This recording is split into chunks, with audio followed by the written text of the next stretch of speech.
ঘরে, 80 লক্ষ জন্ম পরে মানুষ আসে মানুষের ঘরে, আর 4 লক্ষ বার আসতে হয় মানব আকারে এই জগতে।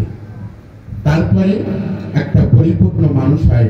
সেই মানুষই খোয়া দেখে কৃষ্ণ মনে করে চোখের জল ঝরায়, কোটি জন্মের সুকৃতির জোরে গর্ভ সৃষ্টি করে বই হাতের ঝরে দুই নয়ন। এই জন্য আমাদের প্রয়োজন আর কিছু নয়, শুধু তুমি যাহা দাও তাই মোর ভালো, আমি যাহা চাই ভুল, আধারের পাশে রাখিয়াছ আলো, অসীমের পাশে ফুল। আজকে সবচেয়ে জগতে অভাব ভালো মানুষের, তা প্রত্যেক জাতির মধ্যে, প্রত্যেক বর্ণের মধ্যে, প্রত্যেক সমাজের মধ্যে। তাকিয়ে দেখেন, আগে যে ভালো মানুষগুলো ছিল সেই ভালো মানুষগুলো আজকে কিন্তু নাই। এখন সেদিন আমার কলেজে এসে উপজেলার যিনি কর্মকর্তা, এক ভদ্র মহিলা, তিনি এসে বলছেন শুধু আপনাদের কলেজে নয়, প্রত্যেকটি প্রতিষ্ঠানের ছেলে মেয়েরা এখন ক্লাস করতে চায় না, ক্লাস বিমুখ, শিক্ষা বিমুখ। এটা কিন্তু অবস্থাটা এই হয়ে গেছে, ধর্ম বিমুখ। তবে আপনাদের উত্তরবঙ্গে অনেকটা ধর্মের অগ্রসর হয়েছে, এটা আমরা অন্য জায়গায় গিয়েও গল্প করি। এখানে তো কোনো বিশেষ কারণে আজকে শক্তি মন্ডলী কম হয়েছে, কিন্তু অন্যান্য মন্দিরে দেখি অনেক জোয়ার। আজকে সবচেয়ে বড় দরকার একটি ভালো মানুষ তৈরি। সামনে অনেক মায়েরা বসে আছেন, তাই অল্প একটু কথা বলছি।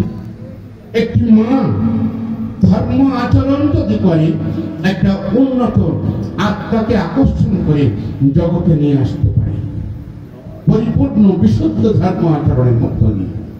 কবিগুরু রবীন্দ্রনাথ জন্মকথা কবিতায়, শিশু কাব্যে তিনি বললেন, খোকা মাকে সুধায় ডেকে এলাম আমি কোথা থেকে, কোনখানে তুই উড়িয়ে ফেলি আমারে। মা শুনে কয় হেসে কেঁদে, খোকারে তার বুকে বেঁধে ইচ্ছা হয়ে শ্রী মনের মাঝারে। একটা সন্তান কিন্তু জীবনের পরিপূর্ণ ইচ্ছার বহিঃপ্রকাশ। ছোট্ট শিশু মাকে জিজ্ঞেস করছে, মা তুমি আমাকে কোথায় পেয়েছিলে, আমাকে নিয়ে যে খেলা করো, কোন মেলা থেকে খেলনা এনেছিলে মা? মা কি জবাব দিচ্ছে? সেটি আমার পুতুল খেলায়, প্রভাতে শিব পূজার বেলায় তোরে আমি ভেঙেছি আর করেছি, তুই আমার ঠাকুরের সনে শ্রী পূজার সিংহাসনে, তারই পূজায় তোমার পূজা করেছি। সাংঘাতিক দর্শন। ইষ্ট প্রাণতা মায়ের মধ্যে থাকলে একটা ইষ্ট চেতনা সম্পন্ন সন্তানকে জন্ম দেওয়া যায়। ভালো করে মনে রাখবেন, যদি ইষ্টের প্রতি অটুট টান থাকে, সেই মায়ের গর্ভে একটি অনেক বড় মাপের বড় আত্মার সন্তান আসবে, অন্য কোনো পথ কিন্তু নাই। কবিগুরু আরেকটা কবিতায় বললেন, শোনো বিশ্বজন, শোনো অমৃতের পুত্র যত দেবগণ, দিব্যধামবাসী আমি জেনেছি তাহারে, মহান্ত পুরুষ যিনি আধারের পারে, জ্যোতির্ময় তারে জেনে তার পারে চাহি, মৃত্যুরে লঙ্ঘিতে পারে অন্য পথ নাহি। আমার সকল ইন্দ্রিয়, আমার সমস্ত সত্তা, ধাই যেন মোর সকল ভালোবাসা, প্রভু তোমার পানে, তোমার পানে, তোমার পানে, ধাই যেন মোর সকল, ধাই যেন মোর সকল আশা, প্রভু তোমার কানে, তোমার কানে, তোমার কানে। আমার সমস্ত কামনা যেন তোমার কর্ণে পৌঁছায়, আমার সমস্ত ভালোবাসা যেন তোমার দিকে প্রবাহিত হয়। তখন মায়েরা যখন গুরু পূজা করে, এই গুরু সত্তা যখন ভেতরে জাগ্রত হয়, তখন একটি ভালো আত্মা আশার একটা পরিবেশ তৈরি হয়। একটু চুপ করে বসতে হবে, কথাটা বলে শেষ করবো, নড়াচড়া করলে এত দর্শন বোঝা যায় না। ছেলে তুই কোথায় ছেলে?